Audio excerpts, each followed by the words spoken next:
이 시간 우리에게 주시는 하나님의 말씀은 구약 성경 열왕기 하 2장 17절과 18절의 말씀입니다.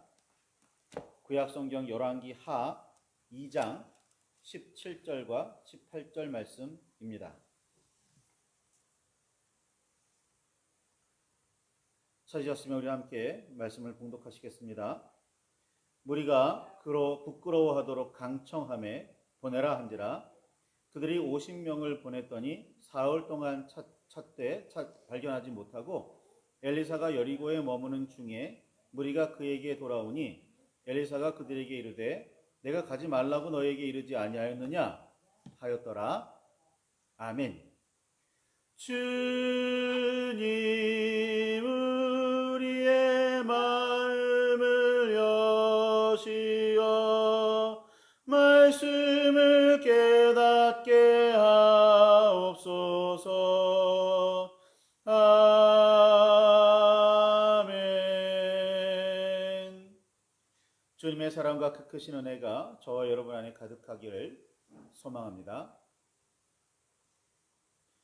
선지자 엘리야는 북왕국 이스라엘의 왕 아합의 죄를 분명하게 밝혔고 그에 따른 여호와 하나님의 징벌, 즉 가뭄을 선포하며 성경에 등장합니다. 이후 사르밧 과부의 죽은 아들을 살려내고 갈멜산에서 바알과 아세라 선지자 850명과 벌인 제사 대결을 승리함으로 여호와 하나님의 살아계심을 증명했습니다. 갈멜산에서의 승리 직후 산 위에 있던 바알과 아세라 선지자들을 모두 죽여서 백성을 깨우기도 그리고 나라를 새롭게 하기도 했습니다. 비를 피해 빨리 달려가는 왕의 마차보다 빨리 달리기도 했습니다. 그의 말 한마디에 상상하지도 못할 엄청난 가뭄이 시작되었고 그가 하나님 앞에 엎드리면 그런 가뭄도 금방 그치고 비가 내렸습니다. 그는 한마디로 엄청난 사람이었습니다. 오늘날 이런 기적을 행하는 사람이 있다면 믿고 따르지 않을 수가 없을 겁니다. 갈멜산에서의 대결에서 그는 무너진 여호와의 제단을 수축했고 이스라엘 민족의 지파 수를 따라 12개의 돌을 취하여 그 돌로 제단을 쌓아 여호와 하나님과 이스라엘 백성 사이에 있었던 언약을 기억하게 하기도 했습니다. 엘리야는 잃어버렸던 나아가 백성 스스로가 버려서 잊혀져 가고 있던 이스라엘의 정체성을 되찾아주는 사람이기도 했습니다. 예수님께서 제자들 앞에서 그 모습이 변형되셨을 때 흔히 변화산의 사건이라고 말하죠. 그 산 위에서 모세와 엘리야가 함께 나타나 예수님과 대화하는 장면이 성경에 기록되어 있습니다. 각각 하나님께서 선포하신 율법과 시대마다 선지자들을 통해서 베푸신 하나님의 말씀을 상징하기도 하는 사람들입니다. 그러나 모세를 통해서는 이스라엘 민족의 정체성을 만들어 주셨고 엘리야를 통해서는 사라져가고 있던 그들의 정체성을 되찾아 주셨다는 의미도 있습니다. 예수 그리스도는 단지 이스라엘 민족과 유다 지파만이 아니라 온 인류를 향해 선포하시며 하나님의 자녀로 창조되었으니 하나님의 사람이 되어야 한다는 사실을 일깨워 주셨습니다. 북왕국 이스라엘의 아합 왕은 남왕국 유다의 여호사밧 왕과 힘을 합쳐서 아람을 쳐들어갔다가 전사했고 아합의 아들 아하시아가 나라를 이어받았습니다. 아하시아는 겨우 2년 동안밖에 왕위에 있지 못했지만 여호와 앞에서 매우 악한 사람이었습니다. 그는 아버지 아합과 어머니 이세벨 그리고 이스라엘의 초대 왕인 여로보암의 길을 따랐습니다. 백성의 마음을 사로잡으려고 우상을 만들었고 나아가 이방의 신들과 문화를 이스라엘 백성과 가나안 땅에 가져왔으며 마침내는 여호와 하나님을 떠나게 만들었습니다. 아합 왕은 그래도 갈멜산에서의 사건 이후 조금은 여호와께로 돌아서서 그 선지자들의 말에 귀를 기울이기도 했으나 아하시아는 앞장서서 바알을 섬겼습니다. 그 어머니 이세벨의 영향이라는 건 상상하지 못할 엄청난 영향이었던 겁니다. 그런 아하시아를 깨우치시는 선지자로 엘리야는 한 번 더 나타났습니다. 이때 엘리야는 이스라엘에 여호와 하나님이 계심을 분명하게 드러냈습니다. 아하시아의 명으로 엘리야를 잡으러 갔던 두 50부장과 그들을 따라 나섰던 군사들이 하늘에서 내려온 불에 죽임을 당하는 일들이 바로 이런 이유로 벌어진 사건들이었습니다. 하나님의 살아계심과 역사하심을 드러내는 자리에 늘 나타났던 사람이 엘리야입니다. 하나님께서는 이런 엘리야를 하늘로 올리고자 하셨습니다. 엘리야 이전에는 언제나 하나님과 동행했던 에녹이 죽음을 겪지 않고 세상에서 자취를 감춘 유일한 사람이었습니다. 죽음을 정복하는 문제를 두고 머리를 싸매고 애쓰는 사람들이 많다고 하는데 에녹과 엘리야의 삶을 잘 배우면 어쩌면 우리도 하나님의 도우심으로 죽음을 이길 수 있을지도 모릅니다. 예수님께서는 요한복음 11장 25절 26절에 나는 부활이요 생명이니 나를 믿는 자는 죽어도 살겠고 무릇 살아서 나를 믿는 자는 영원히 죽지 아니하리라. 이것을 내가 믿느냐? 라고 말씀하셨고 사도 바울은 고린도전서 15장 20절에서 22절까지에 이제 그리스도께서 죽은 자 가운데서 다시 살아나사 잠자는 자들의 첫 열매가 되셨도다. 사망이 한 사람으로 말미암았으니 죽은 자의 부활도 한 사람으로 말미암는도다. 아담 안에서 모든 사람이 죽은 것 같이 그리스도 안에서 모든 사람이 삶을 얻으리라 라고 고백하며 가르쳤습니다. 이는 어쩌면이라는 가정과 추측이 아니라 참되고 온전하게 예수를 그리스도로 믿고 성부와 성자의 말씀을 따라 사는 사람들이 누릴 확실한 복이라는 사실을 분명하게 새기시기 바랍니다. 우리가 사도신경을 암송할 때마다 외에는 몸의 부활과 영생을 믿습니다. 개역개정 번역으로는 몸이 다시 사는 것과 영원히 사는 것을 믿습니다. 이지요? 라는 고백은 단순한 상징이 아닙니다. 이는 어쩌면 지금껏 인류가 쌓아온 모든 지식과 지혜로는 영원히 이해하거나 설명하지 못할 신비일지도 모릅니다. 여호와께서 회오리 바람으로 엘리야를 하늘로 올리고자 하신다는 사실을 누구보다 잘 알고 있었던 사람은 엘리사였습니다. 그래서 그는 길갈을 출발해 베델 그리고 여리고 이어서 요단까지 엘리야를 쫓아다녔습니다. 열왕기하 2장 1절에서 6절 사이 보면 그가 얼마나 엘리야를 쫓아다녔는지 볼 수가 있습니다. 그러나 이런 하나님의 뜻을 잘 알고 있던 사람이 엘리사뿐만은 아니었습니다. 열왕기하 2장 3절과 5절의 말씀에 보면 베델과 여리고에 모여 있던 선지자 무리도 잘 알고 있었습니다. 선지자는 하나님의 뜻을 분명히 알고 말씀을 받아 전하는 사람입니다. 그러니 선지자들의 선포는 늘 언제나 사람마다 같아야 합니다. 이는 하나님께서 누군가를 깨어내어 심판하시기를 위함이거나 사탄이 하나님의 뜻을 회방하고 방해하기 때문에 그 말씀이 선지자마다 다른 경우를 제외하고는 늘 언제나 하나님의 사람들은 동일한 하나님의 말씀을 전하곤 했습니다. 하나님의 말씀이 이 사람 다르고 저 사람 다를 때는 그건 하나님의 말씀이 아닐 수가 있어요. 둘 중에 하나는 반드시 하나님의 말씀이 아닌 거고 두 가지 말씀이 이렇게 동시에 선포되는 경우에는 반드시 우리를 깨어내고 우리를 시험에 빠뜨리시거나 우리를 정말 바른 믿음을 가지고 있는지 점검하시는 그런 경우라는 사실을 기억하시기 바랍니다. 따라서 하나님의 뜻을 바르게 알고 말씀을 온전히 깨닫기 위해서는 진리와 거짓을 구분할 줄 아는 능력이 필요합니다. 이런 분별력은 성경을 읽고 묵상하며 주님께 매달려 기도해야 얻을 수 있습니다. 엘리사도 베델과 요단에 있는 선지자 무리도 그런 사람들이었습니다. 그러나 엘리사는 누구보다 더욱 열심히 엘리야를 따라다니며 스승의 성령이 하시는 역사가 갑절이나 자신에게 임하기를 구했습니다. 다른 사람들도 엘리야가 들려 올라갈 걸 알고 있었고, 다른 사람들도 어떻게 하면 능력을 이어받을 수 있을지, 엘리야의 능력을 이어받을 수 있을지 어렴풋이 아마 알고 있었을 겁니다. 그런데 정말 실제로 그렇게 열심히 온전히 엘리야를 쫓아다녔던 사람은 엘리사 하나였던 겁니다. 그렇게 대단한 엘리야보다 2배는 더 뛰어나기를 바라는 마음은 어쩌면 허황한 욕심일 수도 있겠으나 엘리사는 간절한 마음을 가지고 끝까지 스승 엘리야를 쫓아다녔습니다. 엘리사의 욕심은 세속적인 욕망과는 다른 거룩한 욕심이었습니다. 이 점을 잘 알고 있던 엘리야는 제자 엘리사 떼어놓기를 포기하며 하나님의 뜻에 따라 하늘로 올라가는 장면을 눈으로 보면 바라는 일이 이루어지게 되리라고 예언했었습니다.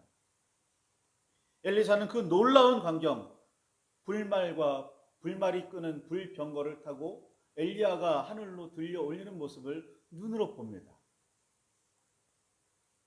엘리사는 자신의 겉옷을 찢어버리고 그 순간 엘리야의 몸에서 떨어진 겉옷을 주워 돌아왔습니다. 모세의 신발이나 엘리야의 겉옷은 모두 그 정체성과 삶을 의미합니다. 그래서 꿈도 잃고 늙어버린 모세는 벗어버려야 했고, 엘리사는 굳이 자신의 겉옷을 찢어버리고 스승의 겉옷을 주워 가지고 돌아왔습니다. 내 정체성, 죄된 내 정체성, 실패한 사람의 내 정체성, 그 모습은 버려버리고 이제는 주님께서 입히시는 그 옷만 입겠다. 주님의 능력에만 감싸이겠다. 이게 신발을 벗고 스승 엘리야의 옷을 취하는 행동이었던 겁니다.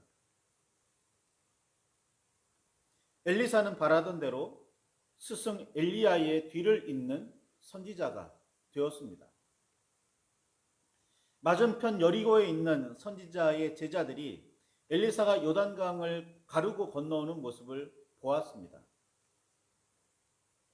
엘리야가 입었던 그 옷 엘리사가 가지고 왔는데 그거를 요단강에다가 이렇게 휘둘러 치니까 강이 갈라집니다. 물이 갈라져요. 이것은 엘리야가 행했던 기적이기도 했고 그 기적을 엘리사도 행하는 것을 그 여리고 맞은편 여리고에 있던 선지자의 제자들이 그것을 눈으로 보게 됩니다. 새 번역과 공동 번역에서는 여리고에서부터 따라온 예언자 수령생들이었다고 번역했습니다. 아직 정식 선지자 혹은 예언자는 아니고 이를 위해 계속해서 단련해야 하는 사람들이었다는 겁니다. 그래서였을까요? 그들은 엘리사에게 이렇게 부탁합니다. 열왕기하 2장 16절에 당신의 종들에게 용감한 사람 50명이 있으니 청하건대 그들이 가서 당신의 주인을 찾게 하소서. 염려하건대 여호와의 성령이 그를 들고 가다가 어느 산에나 어느 골짜기에 던지셨을까 하나이다 라고 말입니다. 엘리야가 정말로 하늘로 들려 올라갔는지 장담할 수 없다는 거예요. 그러니까 혹시라도 떨어졌으면, 땅바닥에 내팽겨졌으면 그 시신을 되찾아와야 되지 않겠습니까? 라고 엘리사에게 말합니다. 이 말을 들은 엘리사는 뭐라고 이야기하냐면 가지 마라. 하나님께서 분명히 들고 올라가셨다 라고 말하죠. 그런데 이 선지자 수련생들, 예언자 수련생들은 태도가 다릅니다. 하나님께서 데려가시겠다고 정하셔서 불말들이 끄는 불수레를 태워 하늘로 올리시던 엘리야를 무슨 이유에서든지 던져버렸을지도 모른다고 생각했습니다.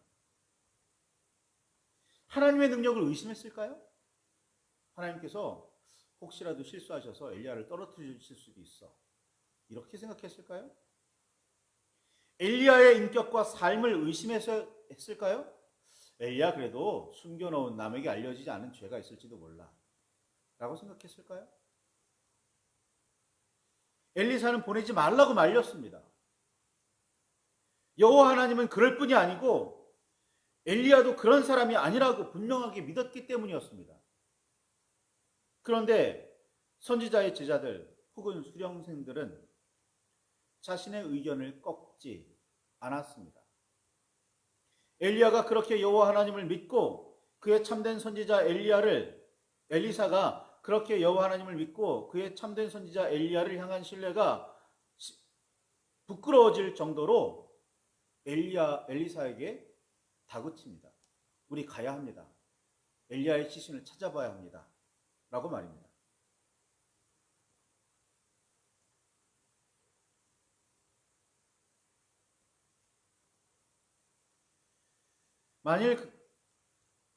아니면 이제는 벗어진 겉옷 때문에 능력이 사라진 엘리야가 혹시라도 떨어질 수 있다고 생각했을까요?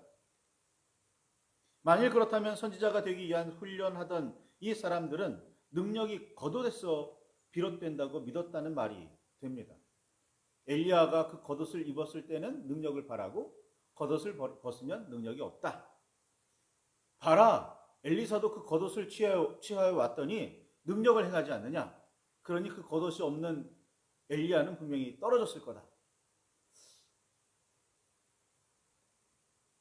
마치 게임에 등장하는 아이템들처럼 말입니다. 능력이 여호와 하나님이 아니라 겉옷에서부터 나왔을지도 모른다는 생각은 위험한 정도가 아니라 매우 어이없는 생각입니다. 이런 생각이 바로 이단의 발단이고 우상 숭배의 시작입니다. 그런데 그런 잘못된 생각을 여호와 하나님의 선지자가 되기 위해 준비하며 수련하는 사람들이 가지고 있었습니다. 힘써 성경을 읽으며 믿음이 자라기를 늘 애쓰는 사람도 실수는 합니다. 사람이라는 피조물의 한계는 어쩔 수 없기 때문입니다. 그리고 그렇게 영적 성장을 위해 나아갈수록 사탄의 유혹과 시험도 점점 강해지고 교묘해집니다. 세례를 받으실 때 성령이 이미 임했음에도 광야에서 40일 동안 금식하신 후에 마귀의 시험을 받으셔야만 했던 예수님을 기억하시기 바랍니다. 우리가 영적으로 늘 깨어 있어야 하는 매우 현실적인, 직접적인 이유입니다. 선지자가 되기 위해 힘쓰는 사람이라면 스승인 선지자의 말에 귀를 기울여야 합니다. 성경과 하나님의 음성에 귀를 기울여야 합니다. 그리고 자신의 고집을 꺾어 내려놓고 따라가야 합니다. 무조건적이고 절대적인 순종은 여호와 하나님께만 드려야겠지만 말입니다. 그런데 우리는 보통 성경에는 그렇게 기록되어 있기는 하지만 혹은 그런 설교를 듣기는 했지만 나아가 기도할 때 하나님께서 그런 응답을 주시기는 했지만 내 생각은 달라 라고 말할 때가 참 많이도 있습니다.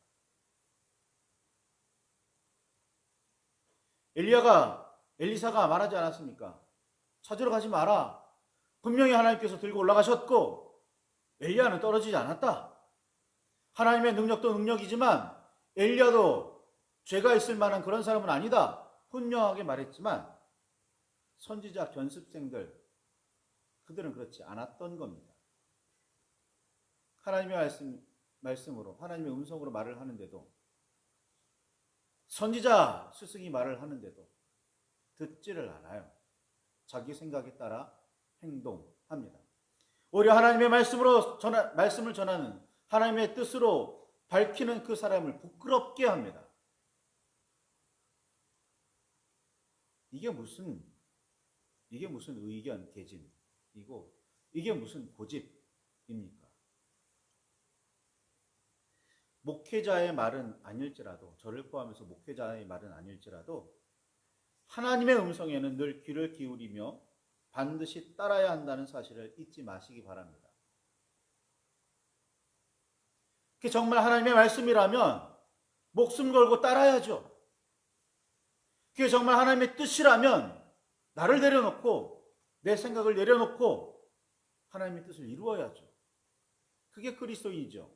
그게 하나님의 사람입니다.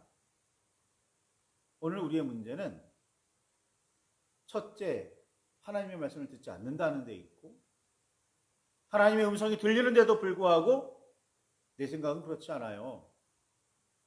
성경에 있는 말씀은 몇천 년 전의 이야기, 그때 상황이지 오늘날에는 맞지 않아요.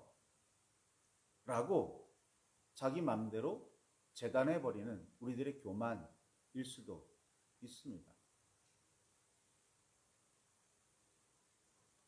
하나님의 말씀에 순종하고 계십니까? 아니, 하나님의 뜻을 알기는 하십니까?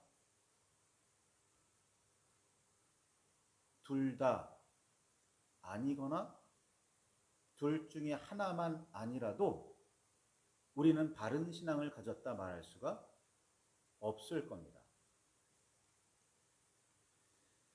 말씀을 붙들고 깊이 묵상하며 기도하시기 바랍니다. 정말 하나님께서 무슨 말씀을 하시는지 귀를 기울이시기 바라고, 정말 하나님의 뜻이 맞다고 그렇게 믿어지신다면 내 모든 것을 다하여 그 말씀을 따라 사시기 바랍니다. 주께서 우리와 함께 하시기를, 우리들에게 주님의 은혜를 더 깊이 알게 하시기를 바랍니다. 묵상과 기도를 하시기를, 또 묵상과 기도 중에 하나님의 뜻을 온전히 깨달으시기를 바랍니다.